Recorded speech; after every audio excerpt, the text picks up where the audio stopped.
नमस्कार, आपण पाहत आहे भांडा फूड न्यूज. एका दमात भ्रष्टाचारी कोमात. सोशल मीडिया, कर्जबाजारी, गुन्हेगारी, सट्टेबाजी, चोरी, मटका, जुगार, दारू, सावकारशाही, न्यायाच्या प्रतीक्षेत प्रशासन. भांडा फूड न्यूज. एका दमात भ्रष्टाचारी कोमात. भेसळयुक्त दूध पिल्याने तब्बल 16 जणांचा तडफडून मृत्यू. डेअरी मालकाने सत्य समोर येताच खळबळ. अनेकांना दूध प्यायला आवडतं. दुधापासून वेगवेगळे पदार्थ तयार केले जातात.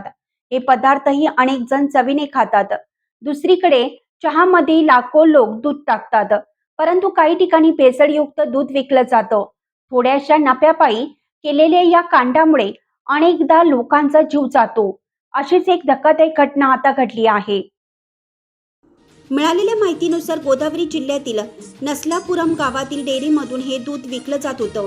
100 पेक्षा जास्त कुटुंबांना या डेअरीमधून दूध देण्यात आले होते. दूध पिल्यानंतर काही तासांनीच लोकांची प्रकृती बिघडली. त्यानंतर रुग्णांना डायलिसिस व्हेंटिलेटरवर ठेवण्यात आले.